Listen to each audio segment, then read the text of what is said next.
What's up guys? Ito nag-cardio exercise po tayo at nag-basketball tayo. Kasama to sa ating exercise basketball guys. So,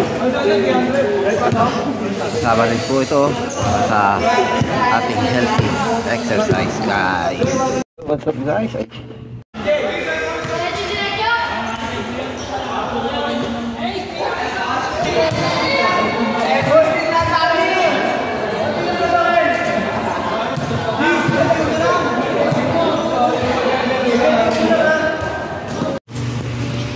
What's up guys? Ito, tapos tayo mag-basketball kaya ito naman, kakain tayo ng ating hapunan. Meron po tayong dalawang saging saba, dalawang itlog at okra na dilaga, tapos ampalaya na dilaga, tapos kamatis yan, at pritong isda po. Yan po ang ating hapunan. Dahil pag masdan yun, diba? Nakikita nyo guys, wala tayong kanin ngayon kasi gabi naman na, kaya di na ako mag-rice. Ito na lang po ang aking hapunan.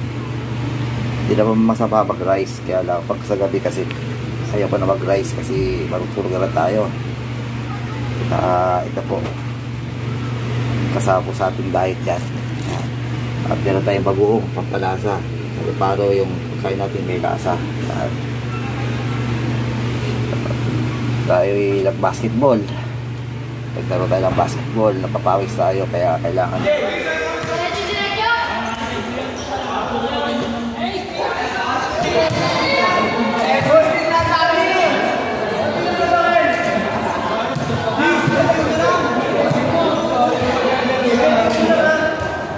hindi natin lang yan, masustansya na yan, diba?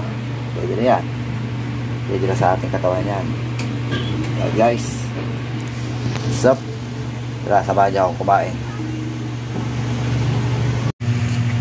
Yan guys, ayun po yung aking 3 months na diet at pag-exercise. Nakita niyo po yung resulta ng aking abs. Yan, nakita niyo, diba? Napakalaki po dati niyan. Ngayon, ganyan po, meron na tayong 4 packs. 4 packs na kaya. At yan po, makikita niyo po, napakalaki na po ng aking pinamayat. Ang laki na lang po akin ang pinababa ng aking timbang. Ayan guys, tingnan nyo ang resulta ng aking pag-diet at exercise. Yan po. At ito po yung una kong katawan. Ayan po yung dating mong katawan. Ayan, napakalaki ng aking tiyan. Ngayon napakalayo na po ngayon ang diferensya. Kaya ang perfecto na po ngayon. Ang baba ng aking timbang na. At ito po yung nagsisimula ko lang ako mga cardio exercise. Ito lang po yung aking ginagawa araw-araw. Pag-uwi ko sa bahay, yan po. Malaking bagay at malaking tulong po ito para sa mga nagpapa-lose weight, nagpapababa ng kanilang timbang at kamakayan. Basta huwag nyo lang nakalimutan, sabayan lang ng proper diet. Guys, yan po. Gawin nyo lang, tandaan nyo lang laging sipag at tiis. Hindi na po tatandaan, dalawang words na po, sipag at tiis. Ipagay nyo mag-exercise at tiis kayo sa pagdahil dahil lagi kayong gutom. Ngayon po si Mocha, masyadong maepal. At guys, ito naman po yung kinakain ko tuwing hapon. Pagkatapos sa ating mag-exercise, palaya natin.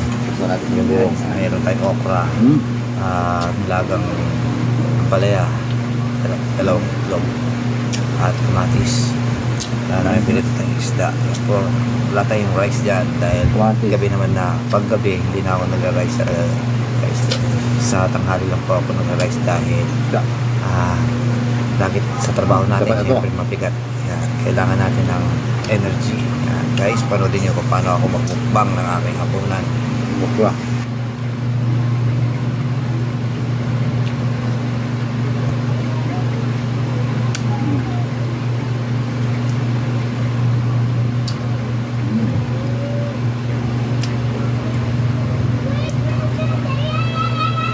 Ang palaya the best to sugo.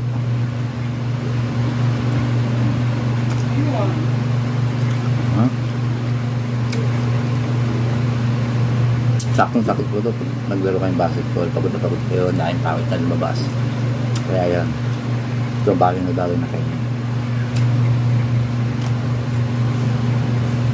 Mag-3 months na po akong kompleto ang diet tapos nag-exercise.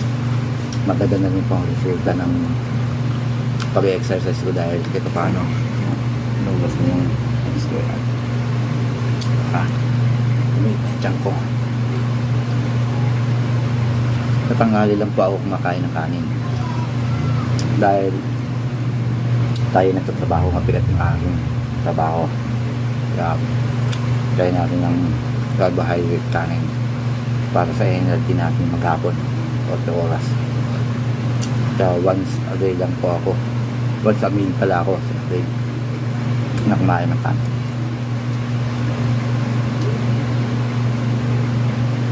Ito, look.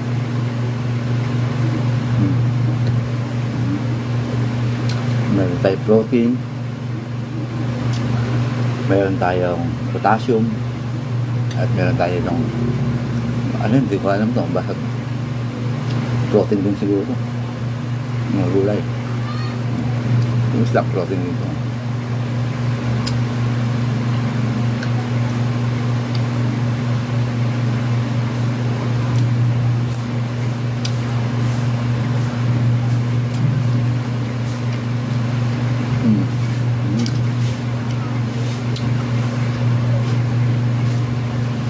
Dapat yan. Sa maglaro ng basketball, ang lakas makapagpapawis, cardio exercise.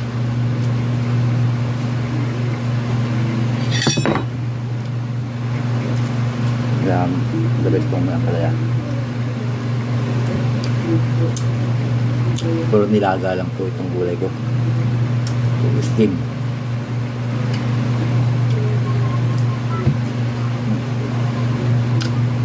Ito hilaw.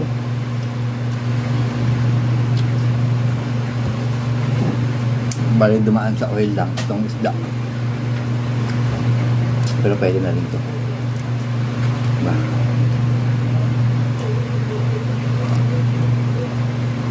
Minsan kailangan din natin ng mantika sa katawan para magkaroon ng dumulas yung mga joint ko. Ito the best ito sa mga bato. Sarap, okra.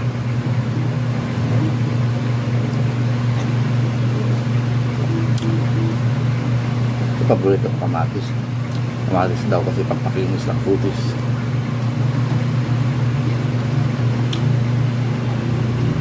Pampabata yan.